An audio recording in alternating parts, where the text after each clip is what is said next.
ত্রিপুরা পুলিশে কনস্টেবল পদে পুরুষ এবং মহিলাদের জন্য 1000টি শূন্যপদ পূরণের জন্য 10 সেপ্টেম্বর 2021 সালে বিজ্ঞপ্তি জারি করা হয়েছিল। পরবর্তীতে করোনার কারণে শারীরিক পরীক্ষা 2022 পর্যন্ত বিলম্বিত হয়েছিল। লিখিত পরীক্ষা নেওয়া হয়েছিল 2024 সালের 28 জানুয়ারি। 6 মাস হতে চলল, এখনো পর্যন্ত ফল প্রকাশ করা হয়নি। এই সংক্রান্ত কোনো বিজ্ঞপ্তিও জারি করা হয়নি রাজ্য পুলিশের তরফ থেকে। ফলে হতাশায় থাকা চাকুরি প্রত্যাশী কনস্টেবল পদে পরীক্ষার্থীরা সোমবার পুলিশ সদর দপ্তরের সামনে বিক্ষোভ প্রদর্শন করে, পাশাপাশি ডিজিপিকে ডেপুটেশন প্রদান করে। তাদের দাবি, অবিলম্বে যেন তাদের নিয়োগ সংক্রান্ত পরীক্ষার ফলাফল প্রকাশ এবং নিয়োগ প্রক্রিয়া সম্পন্ন করা হয়, অন্যথায় তারা আন্দোলনে যাবে বলে হুমকি দেয়।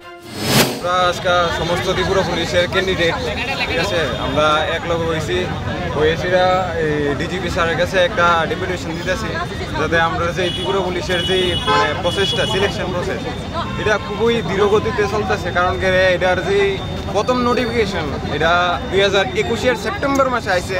প্রথমে 500 পোস্ট আসছিল, তারপরে এটারে বাড়াই এসিরা এটারে 1000 করা হয়েছে। 2021 সেপ্টেম্বর মাসে প্রথম নোটিফিকেশন আছে, অক্ষণে 2024 চলতেছে। 2024 জুন মাস চলতেছে, এখনও কোনো ইউই নেই।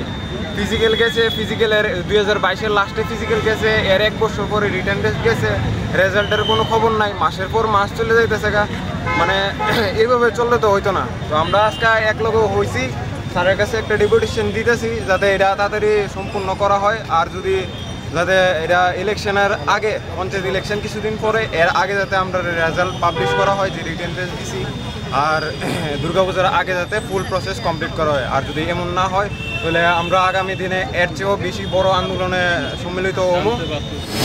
প্রতিদিনই বিভিন্ন দপ্তরে শূন্য পদের সংখ্যা বাড়ছে। অনেক বছর ধরে নিয়োগ প্রায় নেই বললেই চলে, অথচ কাজ কমছে না। এর ফলে দুর্ভোগে পড়তে হচ্ছে জনসাধারণকে। অপরদিকে শিক্ষিত বেকার যুবক যুবতীর সংখ্যা দিন দিন বেড়েই চলছে। অন্যান্য কর্মসংস্থানেরও সুযোগ খুবই সীমিত। কোথাও চাকরিতে লোক নিয়োগ করা হবে, বিজ্ঞপ্তি দেখলে হামলে পড়ে বেকাররা, অথচ বিজ্ঞপ্তি অনুযায়ী প্রক্রিয়া এগোচ্ছে না। হতাশ হচ্ছে চাকুরি প্রার্থীরা। প্রচুর সংখ্যায় মানসিক অবসাদে ভুগছে। বাড়ছে সামাজিক অপরাধ। সরকার নিশ্চয়ই বিষয়টি মানবিক দিক থেকে ভেবে দেখবে বলে মনে করা হচ্ছে। Bureau report, Times 24।